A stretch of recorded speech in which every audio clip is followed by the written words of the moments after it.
Let's talk to Jess in Louisiana. Jess, Oh, you're live with hi. Hey, what would you like Hi. to talk about today? Okay, so I would like to talk about how to talk to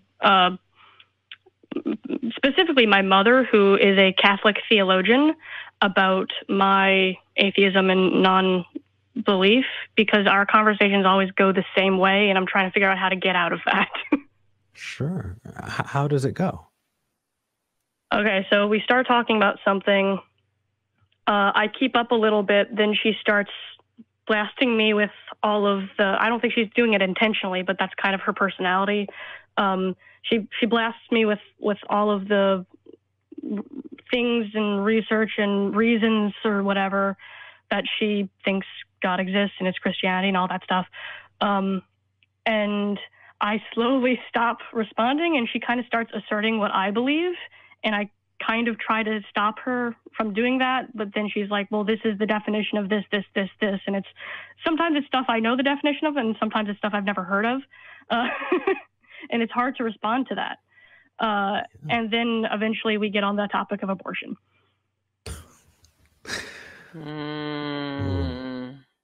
Mandisa, what do you think?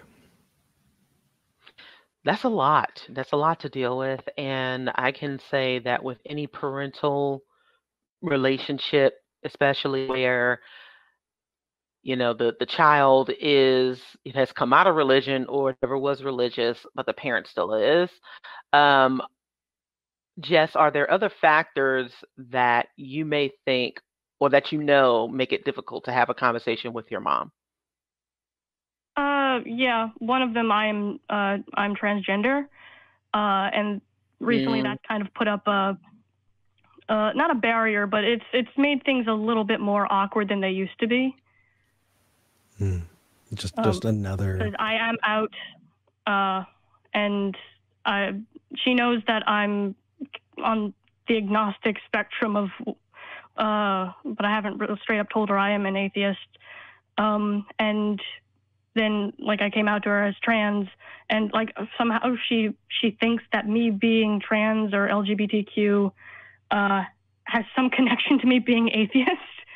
And my reasons for being atheist is actually separate from that of the fact that I am trans. Absolutely. Although I'm sure that you're coming to terms with you being trans is probably more reinforced by your atheism, because usually and this is where it's interesting that Hermer says that atheism is useless, because when we talk about letting go of those dogmatic beliefs and what we thought would be the case or what would happen to others if they didn't follow follow the doctrine, usually when you let that stuff go and you see things for what they are, whether it's evidence and experiences, usually you let that stuff go, and so it reaffirms your position on the LGBTQ community as well as your other identities, even if they aren't necessarily, even if they don't necessarily correlate, or one isn't necessarily a result of the other, but one they do help with each other. So it's interesting that the still religious, the believers, especially when they're parents, especially when it becomes much more difficult to let go of those beliefs, and especially when it comes to your children, for those who are still holding on to them.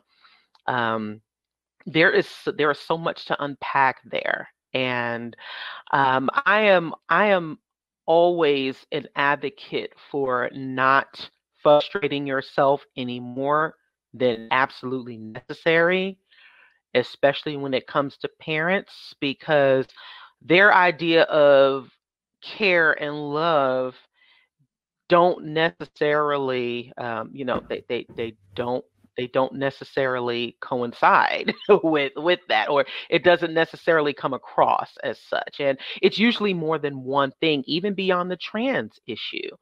If there are underlying trauma factors, whether It is on, whether that you're experiencing or whether that your mom has experienced, whether she has chosen to express them or not, or to be honest about them.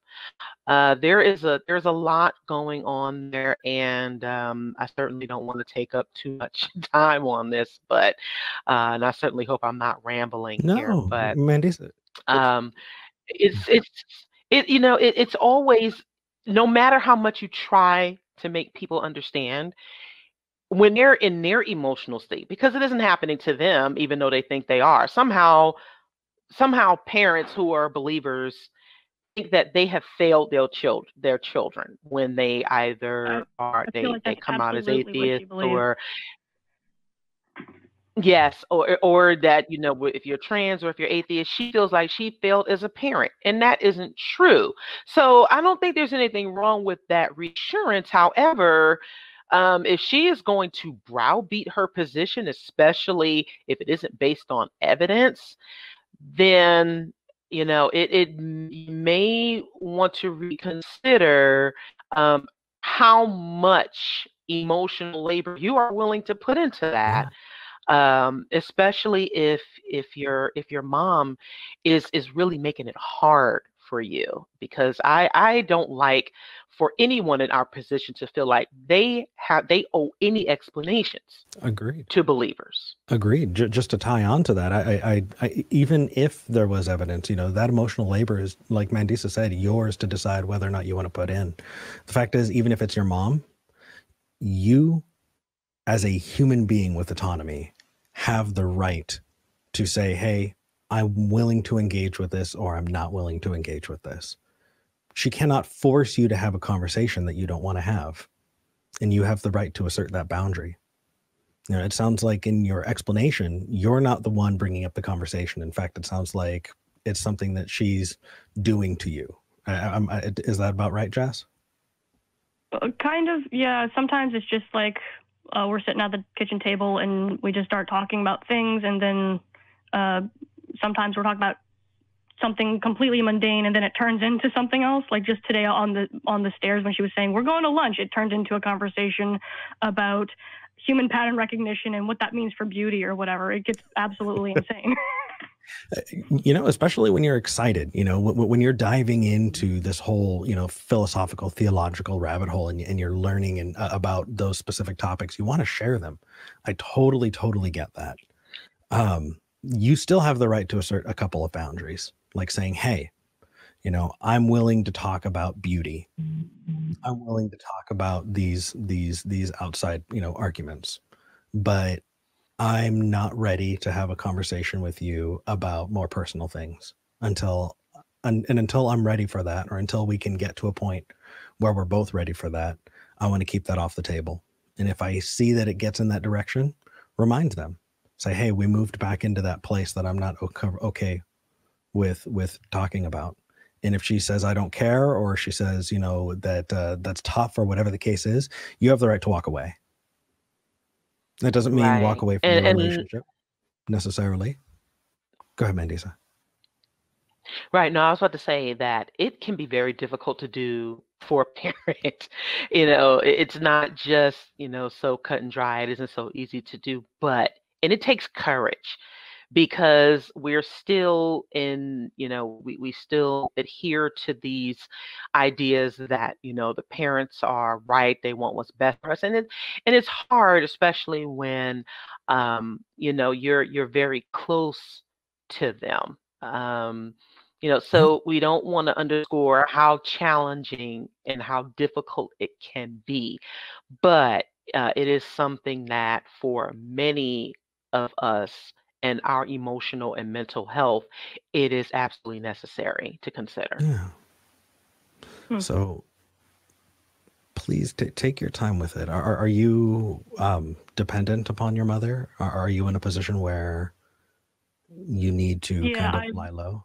I live at home right now. I graduated college and I'm back home now. Congrats. And I live with my parents. And congrats on coming out, by the way, as well. Fuck yeah. Absolutely. Yes. 4 or 5 come out sessions with my family for like each one of the things. Yeah. So You know, establishing boundaries does not mean necessarily mean ending relationships. I kind of, I know Mandisa, you already said it, but I just kind of want to reiterate it because man, that feels so just visceral. And for me, I'm thinking about a conversation that I had with my family about vaccination. So I have a whole side Oh, of my Lord. family that wasn't really taking it seriously. And they're like, how come we don't see you? Oh, Yeah. Right. how come Because you're I not don't want to seeing catch me? your germs. No, but I mean, I'm Yeah, just right. because you're irresponsible. I actually said that because you're irresponsible. And why would that? And I got angry and I got loud and I was direct. And I'm not like that with other people. I'm not like that, usually. But I was like that with family. And I was sitting there just racking my brain, talking to my friends. And my friend Drew said, Eric, it's because you care. It's because you're family. You care so much about them getting vaccinated because you want them to be safe because you actually have skin in the game. And so Right. yeah, contextualizing that, yes, she may be, very, very vehement about a thing does not mean that she has the right, but it just might, I just want to reiterate what Mandisa said, that hopefully that context can help make it feel less like a personal attack and more like a, just the way, you're close in relationship, as family, that can come up. But again, as far as advice moving forward, I've got to say, Jess, you should set some boundaries that you feel safe with, that you feel comfortable with, because you have the right to engage with those conversations when you're ready and not beforehand. And if she cannot respect those, then she doesn't get to have any of those conversations with you. I mean, there are some people who I just won't have those conversations with. They'll want to talk and I'll say nope. And if they keep going, I'll say Mm-hmm. bye. I had an Yep. uncle who wanted to go on a Trump whole spiel in an argument. Like he was ready. Like you could tell that he'd been sitting in his car thinking, oh, when Eric comes over for Christmas, I'm gonna get and you. yeah. And this was pre-COVID. This was 2 years ago. And he and I get there and he's like, oh, so Trump economy. And I just looked at him and I said, hey, Uncle Chris, I came here to have Christmas with my family. You're my family too. And I want to enjoy this holiday with you. I'm not going to have this conversation with you because I'm here to enjoy this with my family. I didn't take any bait. He tried to say things that he knew would upset me. And I just said, I'm not doing this. And then he tried one more time. And I got to say, hey, I told you I don't want to do this. I just want to celebrate my family. Please let me do that. Please let me enjoy my time with my family. Dropped, never picked back up. And if I want to talk to him about politics, it's going to be when I'm ready, not beforehand. Okay. And that I never made an enemy of him, right? You don't have to, drawing a line does not mean that you're being mean or cruel. It doesn't mean that you're being inconsiderate. It just means that you are saying, hey, here is where I am, and this is where I'm comfortable, and this is where I need these lines to be. Yeah. Okay. Because I mean, I do think my mom does want to have a genuine exchange of ideas. I just think that her personality, she gets so carried away with it. And maybe if I help press the brakes a little, then she'll be able to slow down a little bit more. Yeah. Not only that, she needs to understand how that affects you as her child. She does not have the right to impose what she thinks in her quest to be right. And she needs to understand that, just like you care about her feelings and what she thinks, she needs to do the same, which in parent-child dynamics can be very, very challenging because most parents aren't used to thinking about what their children think. They aren't used to being considerate of that. And it isn't necessarily intentional. but it's the fact that it happens. And as much as you possibly can get that across, what might be best until you can, it might just be best to say, like Eric said, I don't want to, I can't, not you don't want to, but you can't have this conversation because she's making it very difficult. Or maybe just individual things. Maybe it's the, hey, when you tell me what my thoughts are, that's crossing a line, and when that line gets crossed, I'm done. I check out. I guarantee you, if she starts saying this is what you believe, and you go, oh, you crossed that line, we're done for now. Just watch how many more times it happens. Just, oh. Yeah, and I'll tell you one thing that kind of gets under my skin is when people start saying, well, from my point of view, or this is what I think. And when that's the only perspective they're coming from, that's a problem, because that means that, for one, they are not considering the other party or parties. They're also not considering the information and the evidence. They're not taking that in. So when it is extremely one-sided, and it is that way consistently, it becomes very, very difficult to have a conversation with those type of people. Yeah. Jess, hopefully this helps. Yeah, no, absolutely. I think establishing some more clear boundaries around that within this sphere of, now your child is an adult, you have to think about them differently. Transitional period that we're in. I think that'll really, really help. I super appreciate y'all's advice, and thanks for taking my call. Absolutely. Send in love. Take care. No problem. Thank you. Yeah. Oh, I wish the best. This hits very close to home for me, Eric, Yeah. because it not only do I feel for them, but it's the fact that so many of us go through this. And this is another area of a community that we help each other through. Because once we get through letting go of God, and also beyond the the societal challenges that we deal with, interpersonal relationships and family dynamics are often a huge part of what we go through and the challenges that we face. And when it comes to deconstructing, parental and family dynamics, especially those that may be dysfunctional and toxic, and what we become used to, and as we try to, as we try to overcome that, and as we try to do differently, that becomes an area that gets tough at times for many of us, because we're not just feeding into that, oh, well, honor thy mother and father, the parents are always right, you only get one mother, so you just have to respect them. It becomes a matter of mutual respect. It does.